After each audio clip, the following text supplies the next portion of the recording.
Augmentation pour les abonnements, gel pour le comptable. Pourquoi avoir décidé d'y aller de cette façon-là cette année? Bien, il y a des stratégies derrière ça. Hein. C'est pas un hasard. Ça, c'est que nous, on veut mettre l'accent sur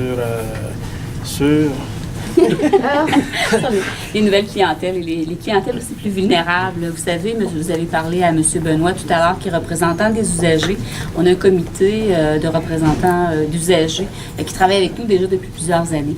Et ça faisait partie des demandes qu'ils avaient trouvé que le comptant était déjà un tarif assez élevé et qu'il faut favoriser les nouveaux usagers à bord du transport en commun ainsi que les clientèles un peu plus vulnérables. Donc, cette année, on a accédé à leur demande en maintenant le tarif comptant identique. On augmente quand même les étudiants encore. Vous ne pensez pas qu'ils vont être pris à la gorge à un moment donné parce que ça commence à être pas mal dispendieux pour un étudiant?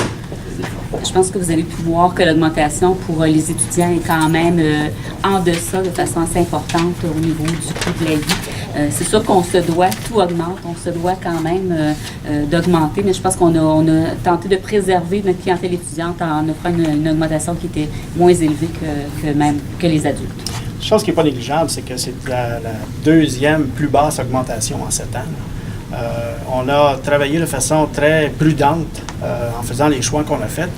Sauf qu'une option qui n'était pas disponible, c'était 0 d'augmentation de la tarification, parce que là, ça nous mettait en péril de pouvoir utiliser cet argent-là pour faire des réinvestissements dans la desserte. Puis ça, on ne peut pas faire ça. Je vous l'ai dit tantôt, on a 4 sources de revenus. Un qui n'est jamais certain, c'est les subventions. Puis les revenus venant du renouvellement de l'immatriculation. C'est comme si à chaque année, depuis 1992, on l'avait réduit de 2 parce qu'elle n'a jamais été bonifiée. Donc, c'est une réalité et les choix qu'on fait, c'est certain que ce pas des choix faciles, sauf que c'est des choix qui sont faits de façon très stratégique pour s'assurer qu'on cible au bon endroit. Au niveau de l'achalandage, on parle de baisse depuis 2 ans. Pourquoi dans le budget de 2015, on enlève une possible hausse ou... Bien, on est conscient qu'il faut se gagner des nouveaux usagers. On a des stratégies qui ont été utilisées durant les derniers mois, des passes séjours qui ont été offerts à des non-usagers. On a la carte ZAP aussi qui a été offerte à des étudiants durant l'été à coût réduit pour se fidéliser une nouvelle clientèle. Puis, on ose espérer que ça va porter fruit. Maintenant, c'est une décision lucide. Là. On est conscient qu'on a du rattrapage à faire. Et on ne voulait pas, cette fois-ci, avoir une projection d'achalandage au-delà de ce qui est à notre portée. Et on veut se restabiliser au niveau de l'achalandage. Et on ose on ose espérer que nos stratégies de marketing et nos stratégies d'attirer de la nouvelle clientèle vont nous amener au-delà de la cible qu'on s'est fixée. Puis si c'est le cas, bien, ça sera de l'argent supplémentaire dans les coffres qu'on va pouvoir réinvestir. C'est quoi la cible qu'on se fixe? Bien, la cible qu'on se fixe, c'est 0 d'augmentation d'achalandage. Donc, c'est une cible de prévision budgétaire.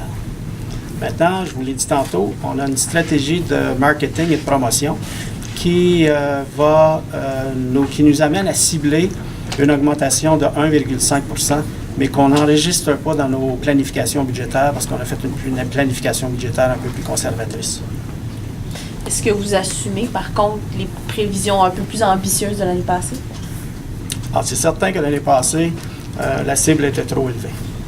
Et ça, comme conseil d'administration, je ne reculerai pas. Là. Je ne dirais pas qu'on a pris la mauvaise décision. On a pris la décision qu'on a prise à ce moment-là avec les données qu'on avait et les circonstances qui existaient. Et on était trop généreux. Le mot confiance semble être le mot de la semaine pour Gatineau. Est-ce qu'on se donne une cible de temps pour redonner confiance? On peut-tu le faire à l'intérieur de 100 jours pour la STO aussi? Oui. Une chose que je veux dire au niveau de la confiance, c'est qu'il y a un conseil d'administration, puis une administration, peu importe ce que les gens pensent, honnête, j'insiste sur ce mot-là, et engagée à trouver les solutions. Moi, qu'on me dise que nos projections d'achalandage, on le fait au moment où il y a une journée fériée, puis que ça truque les données, je m'excuse. Ces analyses-là, c'est des analyses qui sont faites par des gens qui connaissent le milieu du transport en commun. Ils sont faites de façon honnête. Donc, je vais insister là-dessus. Au niveau de la confiance, je vous dirais que la confiance est plus élevée aujourd'hui qu'elle l'était. On a investi 1,4 million dans la desserte et cet investissement-là commence à porter fruit. On a démontré aussi aux citoyens de Gatineau qu'on n'était pas mariés à un seul type de desserte. On a sorti 2 lignes du corridor et j'ai reçu des félicitations personnellement au nom du conseil d'administration pour avoir pris cette décision-là. Donc, on demeure ouvert à des solutions qui nous permettent d'avoir un mode de desserte hybride et qui va nous permettre d'avoir la flexibilité nécessaire pour améliorer les temps de déplacement. Maintenant, on fait les analyses, on est en mode d'amélioration continue. Il y a des gens dans cette salle-ci qui examinent la performance des lignes sur une base quotidienne. Puis, on sait que la desserte du soir est encore problématique à certains endroits. Là, on n'essaiera pas de vous dire le contraire, sauf que ça s'est beaucoup amélioré depuis octobre 2013 et on n'est pas rendu encore à la solution finale. On continue à travailler là-dessus. Maintenant, je l'ai dit, je le répète, il y a des lignes qui demeurent des lignes plus problématiques et on y travaille. On arrive à un budget équilibré, mais avec moins de revenus. Pouvez-vous nous expliquer quand même assez brièvement comment ça se fait? Ah, ça va être bref. C'est qu'un budget équilibré, c'est obligatoire selon la loi. C'est qu'on n'a pas le choix. Mais comment vous faites pour arriver à ce budget équilibré-là avec moins de revenus des usagers? Il y a moins de revenus, puis si c'est équilibré, c'est parce qu'il y a moins de dépenses. Et on coupe où dans ce cas-là? Bien, il y a une place où on ne coupe pas, c'est dans la desserte de service. Là. Ça veut dire qu'il y a allez-y par déduction, c'est qu'on coupe dans des postes qu'on juge nécessaires et importants, mais qu'on peut attendre avant de les combler parce qu'on va faire l'analyse à travers le diagnostic organisationnel.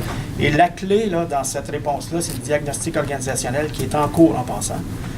La démarche, la méthodologie est déjà en place, les consultants sont déjà en consultation auprès des employés, puis tout ça, et ça avance bien.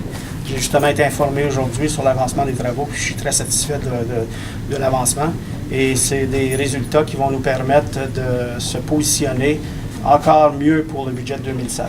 Mais là, on coupe 500 000 en masse salariale. C'est combien de postes qu'on coupe par élection? C'est 5 postes. C'est 5 postes, C'est 5 je pense, postes. là, ouais. Exactement. Oh, oui. Bernard? 2-3 questions, c'est beau? Oui, tu me l'as fait perdre, là. Ben, Sylvie. Allez. Pas de questions? Ah, sentez-vous pas obligé en passant. À cette heure-là, si vous ne vous rendez pas à 3, c'est correct aussi. Je me rappelle ma question, c'est que je voulais savoir votre marge de manœuvre en budget équilibré, aucune croissance de la clientèle, mais dans les dernières années, on l'a dit, il y a une baisse. C'est quoi la marge de manœuvre que vous avez?